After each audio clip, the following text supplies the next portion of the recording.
ప్రభువును ప్రియకుమారుడైన యేసుక్రీస్తు నామమున అందరికీ వందనాలు. ఈరోజు మనము ధ్యానాంశముగా అపోస్తులుడైన పౌలు ఫిలిప్పీలకు రాసిన పత్రికలో 4వ అధ్యాయము 6వ వచనం నుంచి కొన్ని వచనాలు ధ్యానించుకుందాం. దేనిని గూర్చియు చింతపడకుడి, కానీ ప్రతి విషయములోనూ ప్రార్థన విజ్ఞాపనముల చేత కృతజ్ఞతాపూర్వకముగా మీ విన్నపములు దేవునికి తెలియచేయుడి. అప్పుడు సమస్త జ్ఞానమునకు మించిన దేవుని సమాధానము యేసుక్రీస్తు వలన మీ హృదయములకును మీ తలంపులకును కావలి ఉండును. ఈ ప్రార్థన చేసేటప్పుడు పూర్తిగా దేవుని పైన ఆధారపడకుండా చాలాసార్లు అవి కొనసాగని పరిస్థితులు కూడా వచ్చి మనము మాకింకా జరగలేదనుకునే క్రమము ఉంటుంది. అందుకనే ఇక్కడ ఫిలిప్పీలకు రాసిన పత్రికలో అపోస్తలుడైన పౌలు ఈ విషయాన్ని చాలా స్పష్టంగా తెలియజేసాడేమని, మీరు దేని గురించి చింతపడవద్దు. ఎందుకంటే మీ ముందున్న కార్యము, మీ ముందున్న క్రమము దేనిపైన ఆధారపడి ఉండాలి, ఎవరిని అడగాలి, దేనికి కూడా భయపడకుండా ఉంటే మనం చేయగలుగుతామా? అవును, చేయగలుగుతాం. ఎందుకని? దేవునిపైన ఆధారపడి ఉండాలి. ప్రతి విషయంలోనూ ప్రార్థన విజ్ఞాపనముల చేత కృతజ్ఞతాపూర్వకముగా మీ విన్నపములు దేవుని సన్నిధికి చేర్చినప్పుడు ప్రార్థన ఎట్లుండాలి?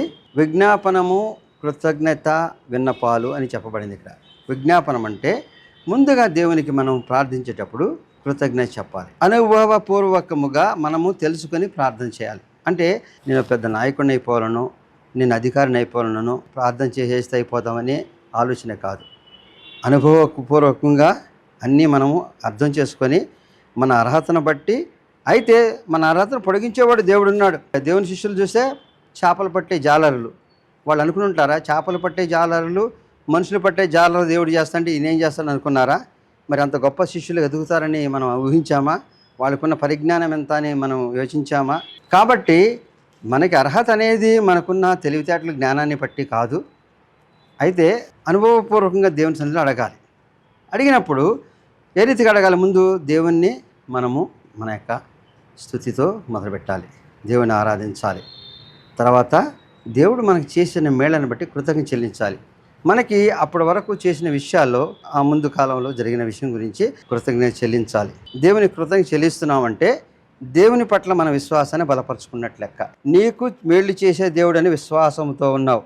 నీవు దేవుని సన్నిధిలో ఎప్పుడైతే విశ్వాసంతో ఉన్నావో అప్పుడు నీ ప్రతి మాట కూడా ఆయన ఆలకించి ఆ యొక్క క్రమాన్ని నెరవేర్చేవాడు. తర్వాత వినయపూర్వకంగా అడగాలి. దేవా, నేను ఇంతగా నీ సన్నిధిలో ఉన్నాను, ఇంత నీ సన్నిధికి ఇస్తున్నాను. ఇట్లా మనం చాలా చేసిన విషయాలు చెప్పుకొని నువ్వేదో పొందడానికే చేసిన క్రమమే కనబడుతుంది. కాబట్టి దేవుని యందు నీతిమత్వం కలిగి నువ్వు చేసిన క్రియలుగా ఉండవు. వాటి నుంచి నువ్వు లాభాపేక్షతో నువ్వు చేసావని అడిగితే ఆ యొక్క ఫలము పొందినట్లనే వాక్యం చెప్పబడింది. అంటే చేస్తున్న క్రియలు ఏదో ఆశించి మనము చేయకూడదు. మనం ఎన్ని చేస్తున్నాం కాబట్టి మనకి ఆధిక్యత ఇస్తాడనో, లేకపోతే దేని నుంచి మనకి ఇటువంటి ప్రతిఫలము దొరుకుతుందనో యోచించి చేసే క్రమము ఏమంటారు? మనము ఒక ఆపేక్షతో చేస్తున్నదే కానీ దేవుని విశ్వాసం కలిగి దేవుని ప్రేమను పొందిన వారంగా ఉండదు. అయితే ప్రార్థన, మన యొక్క విన్నపము ఆయన ప్రేమను పొందేదిగా ఉండాలంటే యథార్థత కలిగి ఉండాలి. అంటే మనలో స్వార్థముతో కూడో లాభాపేక్షతో కూడిన ప్రార్థనగా ఉండకూడదు. తర్వాత మన విన్నపము చెప్తాం. విన్నపం అంటే ఇది చేయాలనుకున్నాను దేవా, కానీ చాలా వరకు ఏం చేస్తాం? దేవా, నేను వెళుతున్నా, బస్సు ఎక్కుతున్నా, బస్సులు ఎక్కేసి అక్కడికి వెళ్తాను, వాళ్ళతో మాట్లాడతా, లేకపోతే నేను ఇది మొదలు పెడుతున్నా, ఇది బిల్డింగ్ కడుతున్నా, ఇది పూర్తి ఎవరు నా తోడు అంటే ఎన్ని నేను చేస్తున్నాననే విషయంలో నువ్వు దేవుని కన్నా ముందే నీ ప్రణాళికను దేవుని సన్నిధిలో మొరపెడుతున్నావు. అది కాదు విన్నపం అంటే. దేవా, ఈ పని నేను చేయాలా, నేను అర్హున్నా, లేకపోతే నాకు చేయడానికి నీ సహాయం దయచేయి, నువ్వు నడిపించు. ఎక్కడెక్కడ నేను నా తెలివితేటల జ్ఞానాన్ని యోచిస్తున్నానో ఆ విషయాలలో నీ యొక్క మహాజ్ఞానం దయచేయి. అంటే దేవుని జ్ఞానము దయచేయమంటే అది ఏది మనకు అనుకూలమో, ఏది మంచిదో దాన్ని బట్టి దేవుని క్రియలు జరుగుతాయి. అంటే మనకున్న ఆలోచనలు కన్నా దేవుని యొక్క ప్రణాళికలు చాలా గొప్పవిగాను యథార్థమైనవిగాను మనకి ఎంతో ఉపకరించేవిగా ఉంటాయి. ఆ రీతిగా దేవుని సన్నిధిలో విన్నపము విజ్ఞాపనతో కూడిన ప్రార్థనగా ఉండాలి. ప్రతి కార్యము దేవుని యొక్క కృప వలన జరుగుతుంది కాబట్టి మహిమ ఆయనకి చెల్లించే రీతిగా మన యొక్క క్రియలు, ప్రార్థన ఉండాలి. ఈ రీతిగా చేస్తే దేవుడి వాక్యం ఏం చెప్తుంది అక్కడ?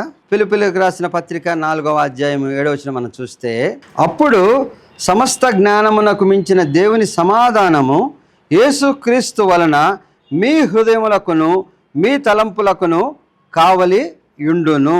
దేవుని వాక్యము ఎంతో ప్రస్ఫుటంగా చెప్తున్నది ఏంటంటే, నువ్వు చేసే విజ్ఞాపన ప్రార్థన అది వినయముతో కూడి, దేవుని యందు విశ్వాసంతో కూడి, విజ్ఞాపనతో కూడి ఉన్నప్పుడు దేవుని నుంచి వచ్చే సమాధానము దేవుని యొక్క జ్ఞానముతో కూడినదై మన యొక్క తలంపులు, మన యొక్క హృదయాలోచనలు ఫలించేదిగా, మనకు మించిన జ్ఞానము కలిగినదిగా ఉంటుంది. అంటే మనకున్న జ్ఞానం ఏంటి?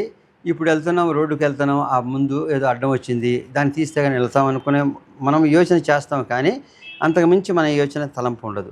దేవుని ప్రణాళిక దాన్ని దాటి వెళ్ళే క్రమంలో ఇంకా ఎన్నో అద్భుతమైన క్రియల ద్వారా జరిగే క్రమం ఉంటుంది.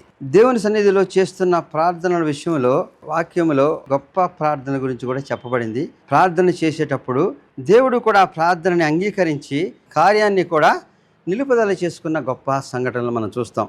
అంతగా ప్రార్థించగలిగిన వారు, వారి యొక్క స్థితి, వారి యొక్క క్రమము, వారికి దేవుడిచ్చిన ఆధిక్యత మనకు తెలియజేయబడుతుంది. అంటే మన యొక్క ప్రార్థన అంత గొప్పగా ఉండాలి. ఇర్మియా గ్రంథము 15వ అధ్యాయము 1వ వచనంలో మనం చూస్తే, అప్పుడు యెహోవా నాకిలాగు సెలవిచ్చెను, మోషేయు సమూయేలును నా ఎదుట నిలబడినను ఆ ప్రజలను అంగీకరించుటకు నాకు మనస్సుండదు. నా సన్నిధి ఉండకుండా వారిని వెళ్ళగొట్టుము. యూదా ప్రజలు ఎన్ని రకాలుగా దేవుడు వారిని కాపాడిన, ఐగుప్తు చెర నుంచి తీసుకొచ్చి ప్రత్యేక జనాంగం ఏర్పాటు చేసి పాలు తేనెలు ప్రవహించే దేశాన్ని ఇచ్చి అనేక మేళ్లతో వాళ్ళు నడిపించిన, వాళ్ళు చేస్తున్న అనేకమైన అకృత్యాలు ప్రవక్తల ద్వారా తెలియచేసి మార్పు చెందమని ఎంత అడిగినానో, వారు చేస్తున్న దుష్కార్యాలను బట్టి దేవుని ఉగ్రత వచ్చినప్పుడు దేవుడు అంటున్నాడు, ఇక మోషేయు సమూయేలు నా ఎదుట నిలిచి ప్రార్థన చేసిన ఈ ప్రజలను అంగీకరించనని దేవుడు చెప్తున్నాడు. అంతగా దుర్మార్గపు స్థితిలోకి వెళ్ళిపోయారు. మోషేయు సమూయేలు నా ముందు ప్రార్థించినంటే వారు అంతకుముందు ఏదో ప్రార్థన చేశారు. మరి ఆ ప్రార్థన చేసేప్పుడు దేవుడు అంగీకరించి మరి ఆ యొక్క ప్రార్థన ఫలితాలను ఇవ్వగలిగాడు. మోషే ప్రార్థన అంగీకరించడానికి ఆ చేసిన ప్రార్థనల గొప్పతనం ఏమిటో మనం చూద్దాం. కీర్తనల గ్రంథము 99వ అధ్యాయము 6వ వచనం చూద్దాం. ఆయన యాజకులలో మోషే అహరోనులు నుండిరి, ఆయన నామమును బట్టి ప్రార్థన చేయ వారిలో సమూయేలుండెను, వారు యెహోవాకు మొరపెట్టగా ఆయన వారికి ఉత్తరం ఇచ్చాను. సమాధానం ఇచ్చే రీతిగా, అంటే వారు అడిగినది అంగీకరించే రీతిగా వారి ప్రార్థనలు ఉన్నాయి అన్నాడు. ఈ మోషే సమూయేలు చేసిన ప్రార్థనలు ఏంటి? దేవుడు ఎందుకు అంగీకరించాడు? మరి అటు గొప్ప ప్రార్థన చేయగలిగిన స్థితికి మనము ఎదగలుగుతామా? మనం చూద్దాం. నిర్గమాకాండము 32వ అధ్యాయము 32వ వచనంలో మనం చూస్తే, అయ్యో నీవు వారి పాపమును ఒకవేళ పరిహరించితివా, లేని ఎడల నీవు వ్రాసిన నీ గ్రంథములో నుండి నా పేరు తుడిచివేయమని ప్రతిమాలు కొనుచున్నాను. నేను ఇశ్రాయేలు జనాంగాన్ని తీసుకుని మరి సీనాయి కొండ దగ్గరికి వచ్చినప్పుడు, మరి ఆ పైకి రావటానికి కొంతమంది రమ్మన్నప్పుడు వాళ్ళందరూ పరిశుద్ధంగా లేరు కాబట్టి మోషే మరి యొక్క 40 రాత్రులు ఆ సీనాయి కొండ మీద దేవునితో గడిపినప్పుడు మరి 10 ఆజ్ఞలు రాసి కిందకి వెళ్ళి వాళ్ళకి ఇవ్వమన్నప్పుడు, ఐగుప్తు నుంచి వచ్చే క్రమంలో ఏం చేశారు? అక్కడ పక్కింట్లో బంగారం తెచ్చుకోమని అక్కడ చెప్పబడింది. వెండి బంగారాలు కానీ వీళ్ళకి ఉండే క్రమం లేదు. అయితే పక్కింటి వాళ్ళ దగ్గర నుంచి కొంచెం బంగారం తెచ్చుకోమని చెప్పిన సంఘటన విన్నాం. ఎందుకని? ముందు శోధన ఉంది, దాంట్లో వీళ్ళు నిలవబడతారా లేదా.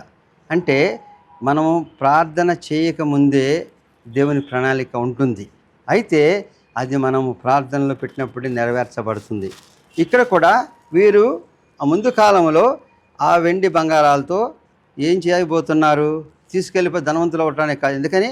వాళ్ళు 40 సంవత్సరాలు అరణ్యంలో తిరిగారు, చాలామంది ఎలాకుండా చనిపోయారు. మరి ఎందుకు దేవుడు బంగారం తీసుకెళ్ళమన్నాడు? వీళ్ళకి వెంటనే అక్కడ బంగారు దూడం చేసుకుంటే అది అవకాశం. అంటే శోధన మన వెంట వస్తుంది, మనల్ని శోధించడానికి చిన్న అవకాశం ఎదురు చూస్తుంది. ఇదే చాలామంది మరి విశ్వాసుల మధ్యన జరిగే క్రమం.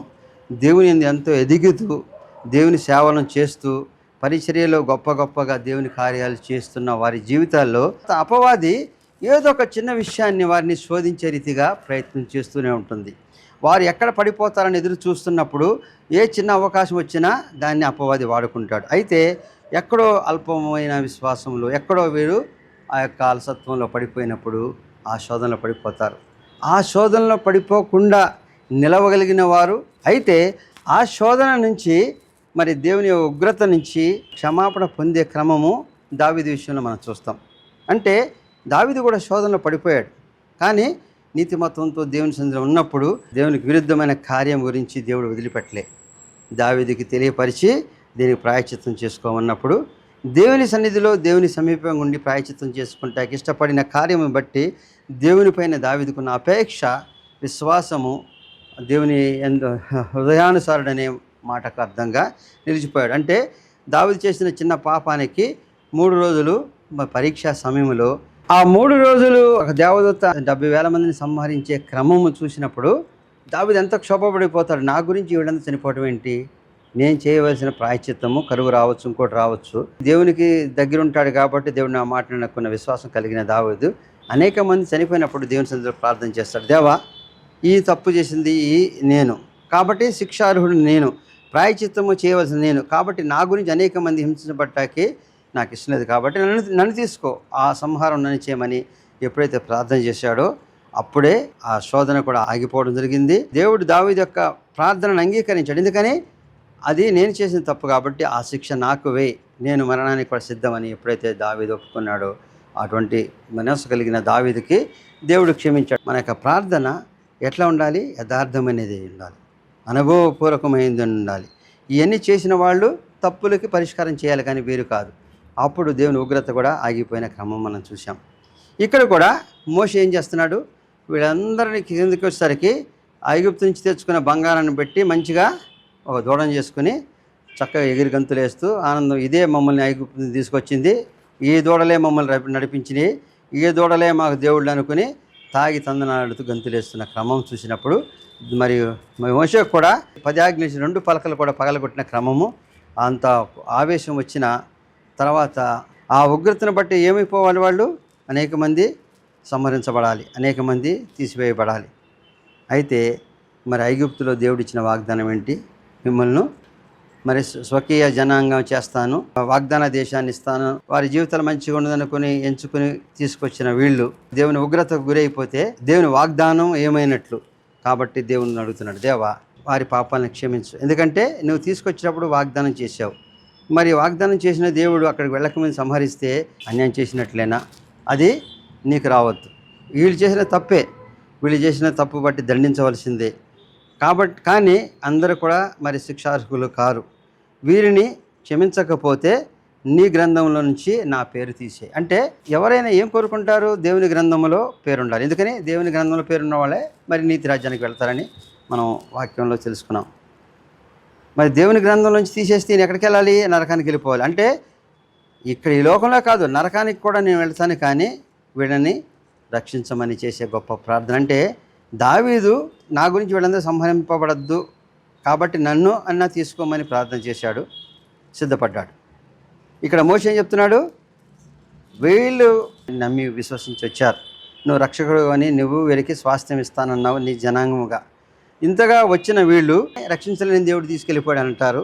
అటువంటి వద్దు, వీరిని క్షమించలేని పాపం చేశారు, కానీ క్షమించవలసిందే. ఎందుకంటే నువ్వు ఇచ్చిన వాగ్దానం పూర్వకం వీళ్ళని అక్కడ తీసుకువెళ్ళాలి కాబట్టి వీళ్ళని క్షమించమని అడిగి, ఒకవేళ నువ్వు వీళ్ళని క్షమించలేని క్రమం ఉంటే నీ జీవగ్రంథం నా పేరు తీసే అని అంతగా ప్రార్థన చేసినప్పుడు, అంతగా సిద్ధపడినప్పుడు, అంతగా దేవుని సన్నిధిలో మొరపెట్టినప్పుడు, దేవా నాకు ఇవ్వవలసిన ఫలాలు లేకపోయినా పర్లేదు, వీరిని క్షమించు అని ఎప్పుడైతే అడిగాడో ఆ యొక్క యథార్థమైన ప్రార్థనకు దేవుడు కూడా మనసు మార్చుకొని ఆ వారిలో ఎవరైతే ఆ పాపాన్ని చేసే వారికి మాత్రమే శిక్షణ అనుభవించి తక్కిన వారందరికీ మరి ఆ శిక్షణ తీసివేసిన క్రమం. అంటే అంతగా దేవుణ్ణి కూడా కదిలించగలిగిన ప్రార్థన మోషే చేశాడు. సమూయేలు విషయంలో కూడా మనం చూస్తే మొదటి సమూయేలు గ్రంథము 12వ అధ్యాయము 23వ వచనం, నా మట్టుకు నేను మీ నిమిత్తము ప్రార్థన చేయుట మానుట వలన యెహోవాకు విరోధముగా పాపము చేసిన వాడనగుదును, అది నాకు దూరమగునుగాక, కానీ శ్రేష్టమైన చక్కని మార్గమును మీకు బోధింతును. ఐగుప్తు దేశం నుంచి మోషే చేత నాయకత్వంలో నడిపించబడి వచ్చారు. తర్వాత యెహోషువ, ఈ రీతిగా దేవుని యొక్క ప్రవక్తలు వాళ్ళు నడిపిస్తూ వచ్చిన క్రమంలో చివరి ప్రవక్త న్యాయాధిపతి కూడా ఆయన సమూయేలు చెప్తున్న మాటలు. ఎందుకని అక్కడ వరకు వచ్చినాక ఐగుప్తులకి మంచి దేశం వచ్చింది, అన్ని విషయాలు కష్టాలు దాటిపోయినాయి. ఇప్పుడు వీళ్ళకి ఒక మంచి రాజు కావాలి. ఎంతసేపు ఈ ప్రవక్తలు లేకపోతే ఈ న్యాయాధిపతులు వీళ్ళు చెప్తేది ఏంటి? న్యాయాధిపతులు ప్రవక్తలు ఏంటి? దేవుని ప్రవచనాన్ని తెలియజేసేవాళ్ళు. అంటే దేవుడే దగ్గర దగ్గర ప్రత్యక్షంగా వాళ్ళని నడిపిస్తున్నాడు. వాళ్ళకి ఒప్పుకోలేదు. ఎందుకని? వారు అనేకమైన క్రియలు చేయాలి. అన్నీ మనకి ఇచ్చేసినాక మనకి అనుభవించాలి. ఈ స్కూల్లో మనం ఉన్నప్పుడు కూడా ఉపాధ్యాయులైనప్పుడు చాలా కార్యాలు చేస్తుంటాం. అటువంటి వాళ్ళందరూ లేనప్పుడు చాలా సంతోషపడుతున్నట్టు చూస్తాం. కానీ దాంట్లో మనకు వచ్చే క్రమం ఏంటి? అల్లరితో కూడిన ఆటపాటలు. వీళ్ళకి కూడా మాకెందుకు ప్రవక్తలు ఈ న్యాయాధిపతులు బాబు, మాకు కూడా ఒక రాజు వస్తే ఆ రాజు దగ్గర మేము చాలా ఘరానాగా వచ్చి సమూయేలుని అడుగుతారు, మాకు కూడా ఒక రాజు కావాలని. సమూయేలుకి చాలా కోపం వస్తుంది. ముందు మిమ్మల్ని ఇంతగా కాపాడుతున్న ప్రవక్తలను మమ్మల్ని కాదని రాజు కావాలంటే, అవును మాకు రాజే కావాలి బాబు. రాజు వస్తే ఏం చేస్తుంది చెప్పు? మిమ్మల్ని బంట్రోతులుగాను మీతో పనులు చేసుకుంటా కాను అనేకమైన సౌకర్యాలు పొందుతూ మీరందరూ బానిసలుగా బ్రతికే క్రమము అది మీకు అవసరమా? ఇక్కడ మీకు అటువంటి లేదు. మాకు అన్నీ వద్దు. బానిసలుగా ఉన్నా బంట్రోతులుగా ఉన్నా మాకు ఆనందం వేరు, ఆ సంతోషాలు వేరు. కాబట్టి మాకు రాజే కావాలనుకున్నప్పుడు దేవుని సన్నిధిలో మొరపెట్టినప్పుడు దేవుడు కూడా చెప్తాడు, సమూయేలు మరి నువ్వు దీని గురించి బాధపడకు. ఎందుకంటే నిన్నే కాదు నన్నే తిరస్కరించారు వీళ్ళు, నన్నే వద్దనుకుంటున్నారు. అయితే వారి కోరినది చేస్తే వారికి అర్థమవుతుంది. చేయమని ఒక సౌలును రాజుగా చేసే క్రమం చూసినప్పుడు సమూయేలు దేవుడు ఉగ్రత వస్తుందని భయపడిపోయి చెప్తాడు, మీరు ఎంత దుర్మార్గపు యోచనతో దేవుడిని అడిగారు, కానీ దేవుడు మీరు అనుకున్నట్టు చేస్తున్నాడు. మీ మీద ఉగ్రత వస్తుంది, ఘోరమైన పరిస్థితులు రాకుండా మీ గురించి నేను ప్రార్థన చేయకపోతే నేను పాపం చేసినవాడు. అంటే మీకు ఇటువంటి దుర్గతి వస్తుందని తెలిసినప్పుడు దాన్ని తప్పించడానికి దేవుని బిడ్డగా నేను ఉన్నప్పుడు శోధన రాకుండా, మిమ్మల్ని శోధన పడకుండా మీ గురించి ప్రార్థన చేయవలసిన అవసరం ఉంది. మీ గురించి ప్రార్థన చేస్తాను దేవుని సన్నిధిలో ప్రార్థన చేశాడు. అంటే దేవా వీళ్ళు మూర్ఖులు, తృణీకరించిన క్షమించమని ప్రార్థన చేశాడు. అయినను మీ గురించి నేను ప్రార్థన చేయకపోతే పాపం చేసిన వాడిని. అంటే ఆ రీతిగా మనం యొక్క యోచన ఉండాలి. మనము ఇతరుల గురించి లేకపోతే మన ప్రార్థనలో మన యొక్క కుటుంబ సభ్యుల గురించి మన గురించి మాత్రమే ప్రార్థన చేసేది చాలా సమయం అయిపోద్ది, చాలా విసుకొస్తుంది. పడుకుని కొంతమంది, కూర్చుని కొంతమంది. అయితే దేవుని సన్నిధిలో కూర్చునేటప్పటికి ఎన్నో శోధనలు ఉంటాయి. నిద్ర వస్తూ ఉంటుంది, లేకపోతే అది డిస్టర్బెన్స్ ఉంటుంది, కూర్చోలేరు, సరిగ్గా చేయలేరు. ఇట్లన్ని విషయాల్లో ప్రార్థన చేయాలా? ఎందుకు?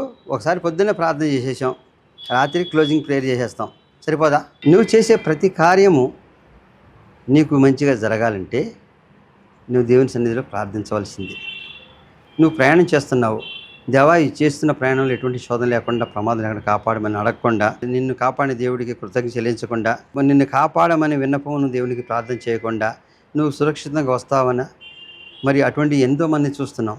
కాబట్టి మనం సురక్షితంగా రావాలి, మరి యొక్క మంచిగా మనం వెళ్ళాలంటే ప్రార్థించవలసిందే కదా. ఉదయాన్నే ఆహారాన్ని కూర్చున్నాం, ఎంతమందికి అటువంటి ఆహారం దొరుకుతుంది? మరి ఆహారం పొందగలిగిన క్రమం నీకుంది, దాన్ని తినగలిగిన మరి స్థితి నీకుంది. కొంతమంది ట్యాబ్లెట్లు వేసుకుని జావ దాగి లేకపోతే ఇటువంటి క్రమం కూడా ఉంటుంది. మరి అది కూడా అవకాశం ఇచ్చిన దేవుని గురించి కృతజ్ఞత చెల్లించాలా? చెల్లించాలి. ఆ రీతిగా మనం ఒక కార్యం గురించి వెళ్తున్నాం అంటే అనేక మందితో మాటలుంటాయి. మనం సక్రమైన రీతిలో జ్ఞానం కలిగి, యోచన కలిగి, సహనముతో, ఓర్పికగా మన యొక్క కార్యాలు చేసుకోవాలి, మాట్లాడాలంటే దేవుని నడిపింపు మనకు ఉండాలి. కాబట్టి అప్పుడు మనం ప్రార్థన చేయాల్సిందే. అట్లా ఆ రీతిగా చేసినందుకు దేవుడు అక్కడ మనల్ని అనార్థాలకు గురి కాకుండా కాపాడుతాడు. ఆ రీతిగా ప్రతి క్రమములో దేవుని సన్నిధిలో ప్రార్థన చేయటము మనకు జరగవలసిన క్రియలు మంచిగా జరగటానికి, లేదా మనకి జరిపించిన వాటికి కృతజ్ఞత చెల్లించడానికి రెండు కూడా అవసరమైన ప్రార్థనలే. కాబట్టి దేవునికి ప్రార్థన ముందుగా మనం చేసేటప్పుడు ఏం చేయాలి? స్తుతించాలి. దేవా నువ్వు ఇప్పటి వరకు చేసిన మేళ్ళ బట్టి. తర్వాత విజ్ఞాపనతో కూడినదై ఉండాలి, విన్నపంతో కూడినదై ఉండాలి. ఎంతో అనుభవపూర్వకమైన మరి నీ మాటలతో దేవుని సన్నిధిలో నువ్వు ప్రార్థన చేయాలి. అపోస్తలుడైన పౌలు కొలసీలకు రాసిన పత్రిక 4వ అధ్యాయం 2వ వచనం మనం చూస్తే, ప్రార్థన యందు నిలకడగా ఉండి కృతజ్ఞత గలవారై దాని యందు మెలకువగా ఉండుడి. తెస్సలోనికీయులకు రాసిన మొదటి పత్రిక 5వ అధ్యాయం 18వ వచనం, ప్రతి విషయమునందున కృతజ్ఞతాస్తుతులు చెల్లించుడి, ఇలాగు చేయుట యేసుక్రీస్తునందు మీ విషయములలో దేవుని చిత్తము. ప్రార్థన చేసేటప్పుడు మనము నిలకడగా ఉండి కృతజ్ఞతాస్తుతులు చెల్లించాలి.